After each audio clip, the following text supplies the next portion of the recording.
Hello students, आज की video में क्लास 10 फिजिक्स चैप्टर 1 चैप्टर 2, ठीक है। चैप्टर 2 आपका magnetic effect of electric current. इसको मैंने आपको कल बताया था पिछले वीडियो में अपने, ठीक है, पार्ट 1 में।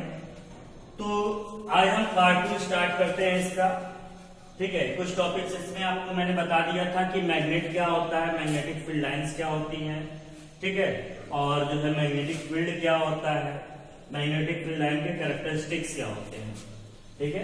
तो इसके बारे में मैंने आपको डिस्कस किया था पिछले वीडियो में, ठीक है। आज हम आगे देखते हैं। तो नेक्स्ट हमारा टॉपिक है क्या, magnetic effect of current, electromagnetism, ठीक है। मैग्नेटिक इफेक्ट ऑफ करंट या electric current, magnetic effect of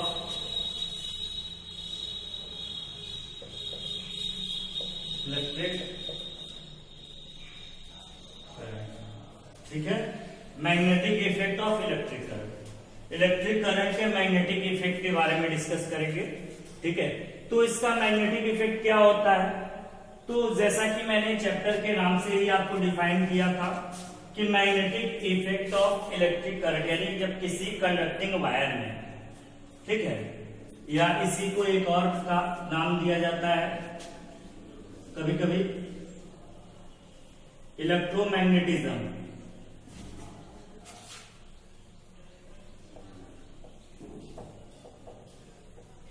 electromagnetism भी इसे कहा जाता है, ठीक है। Magnetic effect of electric current को इलेक्ट्रोमैग्नेटिज्म भी कहा जाता है। तो इलेक्ट्रोमैग्नेटिज्म या magnetic effect of electric current क्या होता है, तो जैसा मैंने बताया था कि जब किसी कंडक्टिंग वायर में, अगर किसी कंडक्टिंग वायर को, ठीक है, किसी बैटरी के द्वारा अगर जोड़ दिया जाता है, किसी वायर को बैटरी के द्वारा, जैसे ये वायर है, एक वायर है, इसको हमने बैटरी के प्लस और माइनस टर्मिनल से हमने जोड़ दिया, ये बैटरी है, ठीक है। तो इस वायर में करंट क्या होता है, इस तरह से करंट एक फ्लो होने लगता है, और जब करंट फ्लो होने लगता है तो इस वायर के पास अगर हम किसी मैग्नेटिक कंपास को ले जाते हैं, ठीक, तो मैग्नेटिक कंपास को ले जाते हैं तो इसमें क्या होता है, डिफ्लेक्शन होता है और ये इसकी तरफ घूम जाता है, ठीक है। अगर हम इस करंट को बंद कर दें, इस करंट को यहां पर एक स्विच लगा दें और स्विच लगाकर करंट को बंद कर दें, तो उस कंडीशन में देख रहे हैं कि मैग्नेटिक कंपास में कोई डिफ्लेक्शन नहीं होता, ठीक है। अगर फिर से स्विच ऑन कर दें तो इसमें फिर डिफ्लेक्शन होने लगता है, ऑफ कर दे रहे हैं तो इसमें कोई डिफ्लेक्शन नहीं हो रहा है। तो इससे ये होता है डाउट कि ये मैग्नेटिक कंपास क्यों मूव कर रहा है।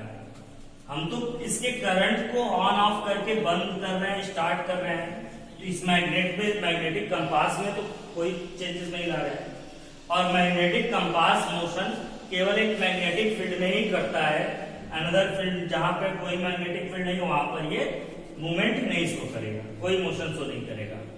तो यहाँ पर करंट में, ठीक है, कंडक्टिंग वायर में जब करंट फ्लो हो रहा है तभी ये मोशन करता है, अगर करंट फ्लो ना हो ये मोशन नहीं करता। तो इस एक्सपेरिमेंट के द्वारा एक चीज क्लियर हो जाती है कि जब किसी ठीक है कंडक्टिंग वायर में करंट फ्लो होता है तो उस वायर के चारों तरफ क्या होता है, एक मैग्नेटिक फील्ड जनरेट हो जाता है। तो ये मैग्नेटिक फील्ड किसके कारण जनरेट हुआ, जब तक करंट फ्लो होता है तभी तक। अगर करंट फ्लो होना बंद हो जाता है तो ये मैग्नेटिक फील्ड भी खत्म हो जा रहा है। तो इसका मतलब ये मैग्नेटिज्म, जो मैग्नेटिक फील्ड आ रहा है, यानी ये मैग्नेट की जो प्रॉपर्टीज आई वो किसके कारण आया, करंट के कारण आया। तो इसलिए इसको हम क्या कहते हैं, ठीक है, इसलिए इसे magnetic effect of electric current कहा जाता है, या फिर इसी को इलेक्ट्रोमैग्नेटिज्म कहा जाता है। तो हम इसे डिफाइन कर सकते हैं इस तरह से कि if a current carrying conductor, ठीक है, if a current is passes through a conductor, if a current is passes through a conductor, then there is a magnetic field produced around the conductor, there is a magnetic field produced around the conductor, this effect of current is called the magnetic effect of current और electromagnetism. इसे हम magnetic effect of current या electromagnetism कहते हैं। ठीक है, तो इस इफेक्ट के द्वारा हम इसको शो कर सकते हैं कि जो है करंट सच में पास करने पर मैग्नेट की प्रॉपर्टीज क्रिएट होती है या नहीं। तो इस एक एक्सपेरिमेंट के द्वारा हम इसको प्रूव भी कर सकते हैं। ठीक है, तो ये आपका हुआ मैग्नेटिक इफेक्ट ऑफ करंट और इससे रिलेटेड एक्सपेरिमेंट। अब देखो ये मैग्नेटिक इफेक्ट, अब ये मैग्नेट की प्रॉपर्टीज जो है ये कितना ज्यादा स्ट्रांग होगा, कितना ज्यादा वीक होगा, तो इस कंडक्टर के शेप पर डिपेंड करता है कि कंडक्टर का शेप कैसा होता है। ठीक है, कंडक्टर के शेप पर डिपेंड करेगा कि कंडक्टर का शेप कैसा होगा, उसी तरह से उसी शेप पर इसका मैग्नेटिक फील्ड भी डिपेंड करता है। इसकी स्ट्रेंथ जो है, इसमें करंट जितना ज्यादा होगा ये मैग्नेटिक फील्ड उतना स्ट्रांग होता है। करंट जितना कम होगा, जैसे 2 एम्पियर की करंट है तो मैग्नेटिक फील्ड भी कम दूर तक होगा। अगर 2 की जगह 5 एम्पियर का करंट है तो मैग्नेटिक फील्ड और स्ट्रांग हो जाता है।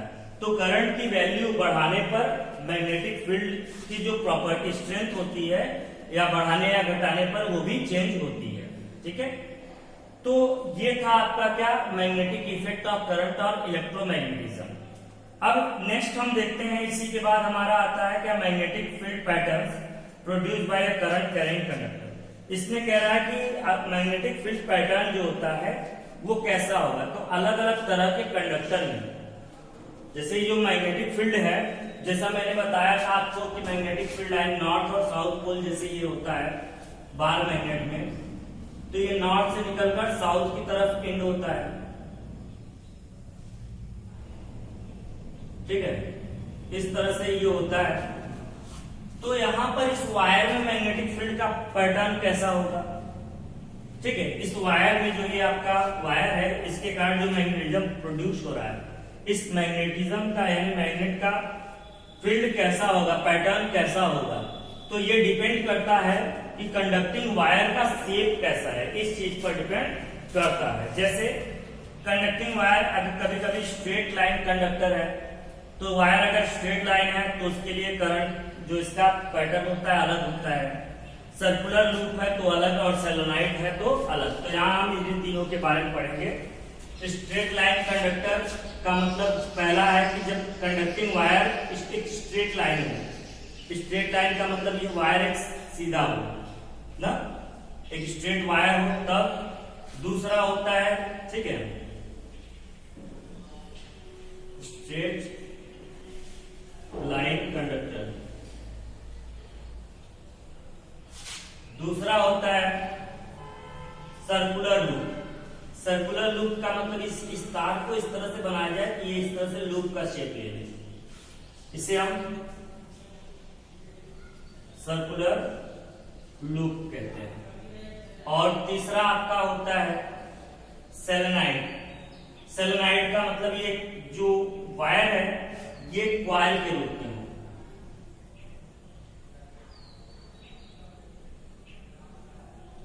ठीक है, इस तरह से।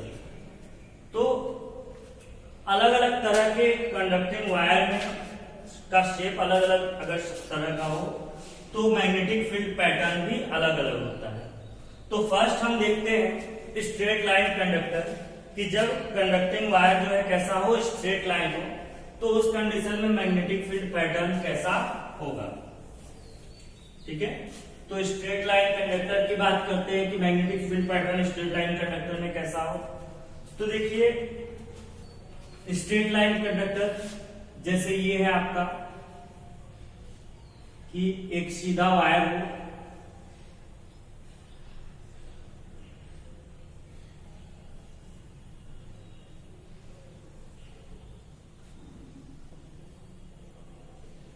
ठीक है। तो ये आपका एक स्ट्रेट लाइन कंडक्टर, जो कंडक्टिंग वायर हो एक स्ट्रेट लाइन की तरह यानी सीधी रेखा में हो। तो अगर इस तरह से कोई कंडक्टिंग वायर है, ठीक है, तो इसमें मैग्नेटिक फील्ड पैटर्न कैसा होगा। तो देखो मैग्नेटिक फील्ड पैटर्न को बताने के लिए यहाँ पर कुछ लॉ होते हैं।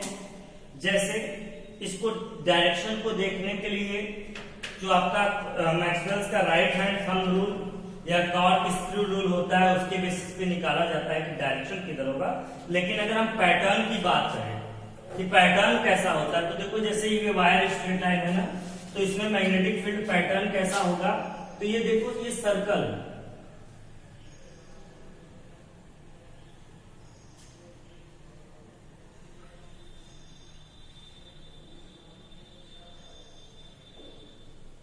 ठीक है। तो मैग्नेटिक फील्ड पैटर्न ये सर्कुलर लूप की तरह होता है, ठीक है। ये आपके कॉन्सेंट्रिक सर्कल्स की तरह मैग्नेटिक फील्ड का पैटर्न कैसा होगा, कॉन्सेंट्रिक सर्कल की तरह। मतलब कॉन्सेंट्रिक सर्कल किसे कहते हैं, ऐसे सर्कल जिसका सेंटर एक ही हो। जैसे ये सर्कल है ना, ठीक है, ये कई सारे सर्कल होंगे, तो जिनका सेंटर क्या हो, एक ही हो। ठीक, पहले सर्कल का भी सेंटर ये, दूसरे का भी सेंटर, तीसरे का भी, चौथे का भी। तो ऐसे सर्कल जिनका सेंटर कॉमन पॉइंट हो, तो उसे हम कॉन्सेंट्रिक सर्कल कहते हैं। तो यहाँ पे भी देखो मैग्नेटिक फील्ड पैटर्न जो प्रोड्यूस होता है वो इसी तरह चारों तरफ कंडक्टिंग वायर के चारों तरफ, जैसे ये वायर है ये, तो ये इसके ऊपर ऐसे, फिर इसके ऊपर से ऐसे, इस तरह से क्या होता है कि ये सर्कल की तरह होता है, ठीक है। तो इसका डायरेक्शन, ठीक है, तो मैग्नेटिक फील्ड का पैटर्न कैसा होता है, कॉन्सेंट्रिक सर्कल की तरह। कब होता है, जब कंडक्टिंग वायर कैसा हो, स्ट्रेट लाइन, यानी कोई तार अगर वायर सीधा सीधा गया हो तो उसके चारों तरफ जो मैग्नेटिज्म होता है वो क्या होता है, सर्कुलर लूप, ठीक है, कॉन्सेंट्रिक सर्कल की तरह ये होता है, ठीक। तो बताएंगे कि when a current carrying conductor is a straight line conductor, then the shape of magnetic field, ठीक है, is in the form of concentric circle. तो मैग्नेटिक फील्ड का जो शेप होता है वो कॉन्सेंट्रिक सर्कल के फॉर्म में होता है। और इसमें सर्कल का सेंटर कहाँ होगा, इस सर्कल का सेंटर क्या है, तो वो पॉइंट है जहां से कंडक्टिंग वायर, देखो ये वायर जो है जिस पॉइंट से पास हो रहा है ना, तो ये कंडक्टिंग वायर जो क्या होता है, ये इसके सेंटर की तरह काम करता है। यानी वायर का इसका सेंटर क्या होगा, जो वायर है, ये वायर क्या होगा, इसका जो है सेंटर होगा, ठीक है। कॉन्सेंट्रिक सेंटर की तरह होता है जिसका सेंटर जो है वायर को माना जाता है, ठीक है। अब बात करते हैं हम इसकी डायरेक्शन की, कि इसकी डायरेक्शन किधर का होगा। इसका डायरेक्शन, जैसे ये सर्कल है मैग्नेटिक, तो मैग्नेटिक फील्ड का डायरेक्शन किधर होगा, ऊपर से नीचे की तरफ होगा या नीचे से ऊपर की तरफ होगा, ठीक है, इस तरफ होगा या इस तरफ होगा। तो ये डिपेंड करता है कि करंट किस तरफ फ्लो हो रहा है। करंट जिस तरफ फ्लो होता है मैग्नेटिक फील्ड का डायरेक्शन उसी पर डिपेंड करता है। तो the direction of magnetic field line produce around the conducting current carrying conductor is depending on the direction of current flowing through it, ठीक है। तो मैग्नेटिक फील्ड का डायरेक्शन किधर होगा, जैसे हम जानते हैं कि बार मैग्नेट में मैग्नेटिक फील्ड लाइन का डायरेक्शन नॉर्थ टू साउथ होता है, यहां पर किधर होगा, तो यहां पर निकालने के लिए करंट का डायरेक्शन पता होना जरूरी है। तो इसके लिए एक डायरेक्शन को मेजर करने के लिए, ठीक है, एक फेमस एक्सपेरिमेंट है, ठीक, Maxwell's experiment, Maxwell's right hand thumb law कहते हैं। इस राइट हैंड थंब लॉ के अकॉर्डिंग, ठीक है, इसको पता किया जाता है। तो मैक्सवेल्स ने एक एक्सपेरिमेंट किया और उन्होंने एक वायर लिया, उस वायर को अपने राइट हैंड से इस तरह से होल्ड किया कि अंगूठा जो होता है ये वायर के करंट की तरफ हो और बाकी की जो उंगलियां हैं वो इस तरह से घूमी हो, चारों उंगलियां घूमी हो, इस तरह से इसको होल्ड करते हैं। तो अगर अंगूठे को करंट के डायरेक्शन में मेजर करें, जैसे कि यहाँ करंट किधर जा रहा है, प्लस से माइनस में, तो करंट यहां से आने के बाद ये क्या होगा, नीचे की तरफ आएगा। तो यहाँ करंट नीचे आ रहा है, देखिए ये करंट का डायरेक्शन ये है। अंगूठा अगर करंट की डायरेक्शन में हो तो बाकी की उंगलियां जिधर घूमी होती हैं, देखिए ये उंगलियां किधर घूमी है, ये उंगलियां इस तरफ घूमी है ना, यहाँ पे ये देखिए, ठीक है। तो ये सारी उंगली देखिए, ये करंट नीचे है तो ये नीचे हो गया, तो उंगलियां ऐसे घूमेंगी, ये इस तरफ से, ठीक है, क्लॉकवाइज ना, जैसे घड़ी होती है ना 12 1 2 3 4 ऐसे, तो ये क्लॉकवाइज घड़ी की डायरेक्शन में, ठीक है। तो मैग्नेटिक फील्ड का डायरेक्शन देखिए इस तरफ से होगा, जैसे ये बना हुआ है, ये इस तरफ से मैग्नेटिक फील्ड लाइंस का डायरेक्शन इस तरह क्लॉकवाइज होता है। लेकिन अगर करंट ये नीचे है तब करंट को हम नीचे की बजाय ऊपर कर दे, जैसे देखो ये है, इसमें करंट मान लेते हैं ये ऊपर जा रहा है, तो करंट अगर ऊपर है तो क्या होगा मैग्नेटिक फील्ड का डायरेक्शन, तो करंट अगर ऊपर है तो मैग्नेटिक फील्ड डायरेक्शन फिर क्या होगा, तब देखेंगे करंट अगर ऊपर है तो ये field pattern magnetic field pattern जो है इस तरह से रहेगा। जैसे ये है करंट ऊपर है तो उंगलियां इस तरह एंटी क्लॉकवाइज घूमी है ना, तो ये भी एंटी क्लॉकवाइज यानी घड़ी के सुई जैसे घूमती है ना उसका अपोजिट, देखिए ये इस तरह से एंटी क्लॉकवाइज जो है ये मोशन करता है, ठीक है। तो इस तरह से magnetic field pattern in a straight line conductor is depending on the direction of current, ये डिपेंड करता है किस पे, डायरेक्शन ऑफ करंट पे। If the direction of current is upward, then magnetic field pattern is anti-clockwise. If it is downward, then magnetic field pattern is clockwise. ठीक है। अब ठीक है, ये इस तरह से डायरेक्शन को हम डिटरमाइन कर सकते हैं कि मैग्नेटिक फील्ड पैटर्न का डायरेक्शन किधर का होता है, क्लॉक होगा कि एंटी क्लॉक होगा। ओके, अब कभी कभी पूछा जाता है, तो इसे मैक्सवेल्स का कॉर्क स्क्रू रूल, मैक्सवेल्स का राइट हैंड थंब लॉ कहा जाता है। डायरेक्शन को डिटरमाइन करने के लिए मैक्सवेल्स ने जो लॉ दिया उसे राइट हैंड थंब लॉ कहा जाता है। कभी कभी पूछता है कि what is Maxwell's right hand thumb law, या केवल राइट हैंड थंब लॉ क्या होता है, तो बताएंगे कि according to Maxwell's right hand thumb law या right hand thumb law, if we hold a conducting wire in our right hand, if we hold a conducting wire in our right hand in such a way that if the thumb representing the direction of current, if the thumb is representing the direction of current, then other finger representing the direction of magnetic field, ठीक, जो other pattern उंगलियां होती हैं तो वो magnetic field के direction को represent करती हैं, ठीक है। तो ये if we hold a conducting wire, यानी हम किसी कंडक्टिंग वायर को इन सच अ वे, इस तरीके से पकड़ते हैं कि if the thumb representing the direction of current, यानी अगर अंगूठा करंट के डायरेक्शन में हो, then the other finger representing the direction of magnetic field, यानी बाकी की जो उंगलियां हैं ये मैग्नेटिक फील्ड पैटर्न के डायरेक्शन को रिप्रेजेंट करती हैं। समझ में आया? तो ये आपका था मैक्सवेल्स का राइट हैंड थंब लॉ।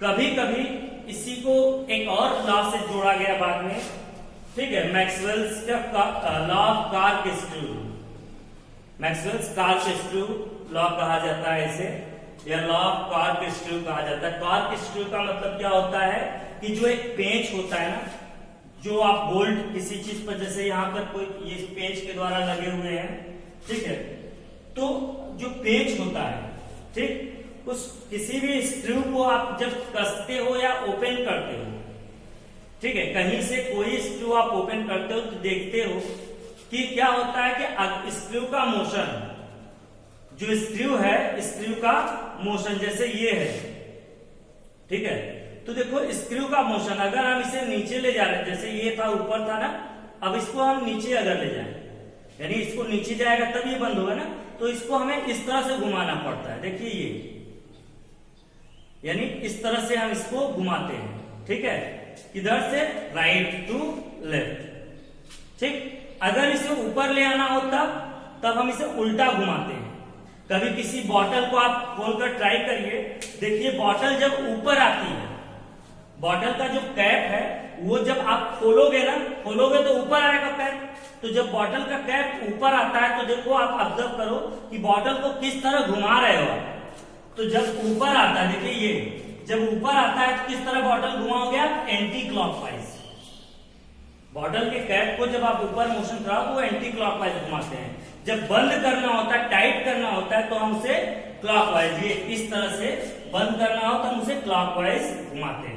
उसी तरह कोई स्क्रू होता है, ठीक है, इस स्क्रू को हम किसी जो है स्क्रू ड्राइवर से ओपन या टाइट करते हैं, तो स्क्रू का मोशन, ओपन करेंगे तो स्क्रू ऊपर आएगा, टाइट करेंगे तो स्क्रू नीचे जाएगा।